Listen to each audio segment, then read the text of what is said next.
शादियाँ टूटने का कारण क्या है? आज मैं उसको समझाता हूँ। पहली थिंग, जब आप लोग शादी करते हो, जब आप शादी के लिए किसी लड़के को ढूंढते हो, किसी लड़की को आप देखते हो कि मैं इससे शादी करूँ या ना करूँ, पहली चीज़ आप बुलाहट अपनी चेक नहीं करते हो कि आपकी बुलाहट एक्चुअल में क्या है।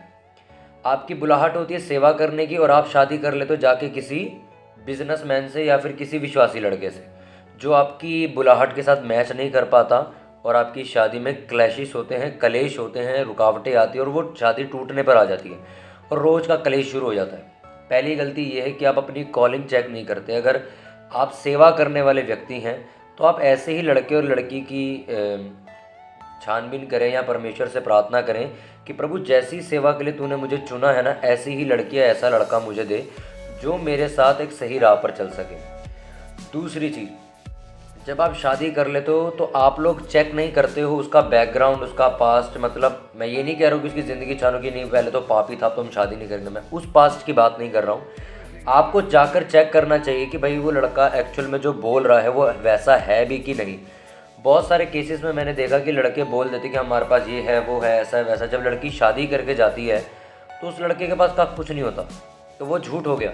अब मैं उन लड़कियों से पूछना चाहता हूँ कि तुम इल्ज़ाम लगा रहे हो कि लड़के ने झूठ बोला। जब चेक करने का टाइम था तब तुम सो रहे थे क्या?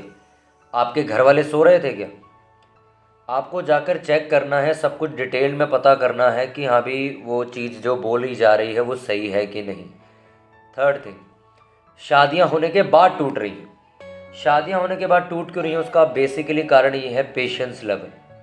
बहुत सारे लड़कों के अंदर पेशेंस नहीं है, बहुत सारी लड़कियों के अंदर पेशेंस नहीं है। आपको पता है, एक मैं आपको बड़ी अच्छी बात बताता हूँ, जब शादी होती है ना एक आदमी की नई नई, तो बहुत टाइम तो एक दूसरे को समझने में, घर के हालातों को समझने में, सिचुएशंस को समझने में निकल जाता है। कई बार आप जाते हो, आपको घर का माहौल ही समझ नहीं आता, लोग समझ नहीं आते, लोगों की बातें समझ नहीं आती, और 1-2 महीने में ही लड़की हो तो वो कलेश करके घर आ जाती है कि नहीं जी मैं तो रह ही नहीं सकती, मेरे लिए तो घर ही बर्बाद है। लड़का कहता है जी मैंने गलत लड़की से शादी कर ली है तो मेरा घर नहीं संभाल पा रही, मेरे माँ बाप को नहीं संभाल पा रही, या मेरा ये नहीं कर पा रही। आप दोनों लड़ झगड़ के डिवोर्स तक 3 महीने में बात ले जाते हो। पर आपको पता है, आप किसी भी एक्सपीरियंस आदमी के साथ बैठो, अपने माँ बाप के साथ बैठो, या किसी ऐसे बुजुर्ग व्यक्ति के साथ बैठो जिसने अपनी बहुत अच्छी मसीह ज़िंदगी या फिर बहुत अच्छी शादीशुदा ज़िंदगी काटी है, वो आपको पता है क्या कहेगा कि बेटा ये जब नई नई शादी होती तो ये सब चीज़ें होती, पर शायद आपको समझाने वाला कोई नहीं है, आपके घर में भी इतना कुछ सियाना नहीं है कि आपको ये बात समझा सके।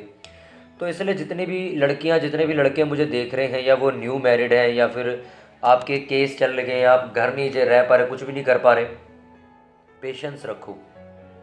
हो सकता है कुछ टाइम आप लड़के को नहीं समझ पा रहे हो सकता है कुछ टाइम लड़का आपको नहीं समझ पा रहा है, उनके परिवार वाले आपको नहीं समझ पा रहे, या आप उनके परिवार को नहीं समझ पा रहे हो।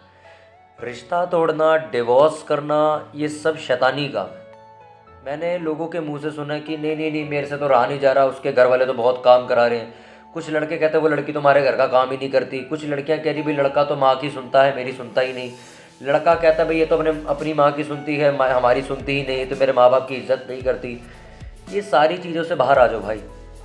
जब नई नई शादी होती है ना किसी की, तो ये कलेश हर किसी के साथ होता है। पर धीरे धीरे धीरे धीरे जब आप लोग बढ़ना शुरू करते हो, रिश्ता मजबूत होना शुरू होता है, तब आपको चीज़ें समझ आनी शुरू होती है और आप समझते हो कि नहीं यार ये मेरा घर है, मुझे इस तरीके से रहना है।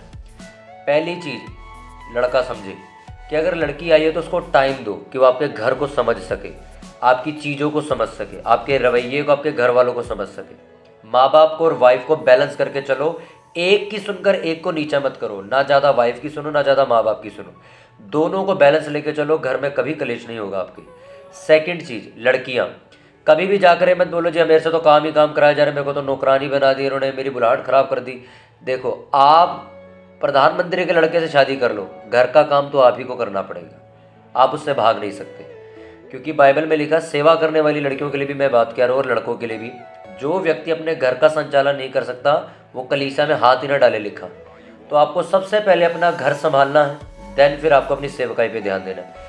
मैं अगर आज अपनी सेवकाई कर रहा हूँ, मेरे को बहुत अच्छी परमेश्वर ने सेवकाई दी, तो मैं अपना बिजनेस भी बहुत अच्छे तरीके से चलाता हूँ, घर भी बहुत अच्छे से मैनेज करता हूँ, फिर अपनी सेवकाई भी बहुत अच्छे से मैनेज करता हूँ। ये परमेश्वर का अनुग्रह। तो प्लीज़ इन चीज़ों को बाइबल के अकॉर्डिंगली लेके चलो। लठ जिंदगी मत जियो जी हम तो जी पास्टर है या लड़का कहे मैं तो बिजनेसमैन हूँ, ये मेरे हिसाब से नहीं चल रही है, वो मेरे हिसाब से नहीं चल रहा।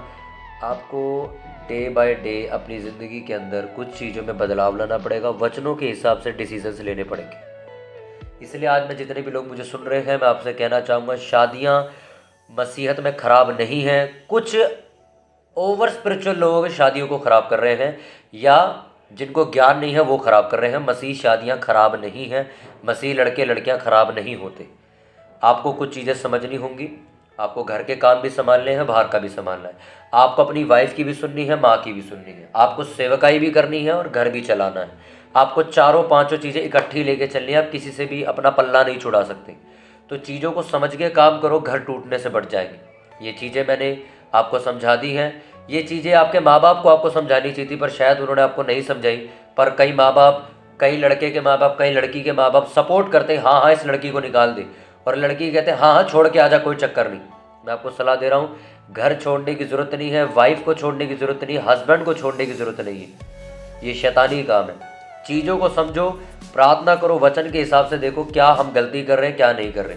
थोड़ा टाइम दो अपनी शादी को, 1-2 साल बाद चीज़ें अपने आप ठीक होने लग जाएंगी। शुरुआत में हर कहीं ये चीज़ें होती हैं। तो मैं ये विश्वास करता हूँ कि इस वीडियो की माध्यम से बहुत सारे लोगों को अगुवाई मिली होगी। जो लोग शादी करने वाले हैं, जिनकी हो चुकी है, सबके लिए ये वीडियो बहुत ज़्यादा प्रॉफिटेबल होगी। इस वीडियो को सभी लोगों तक ज़रूर शेयर करें। आप सभी का धन्यवाद। आप सभी को जय मसीह।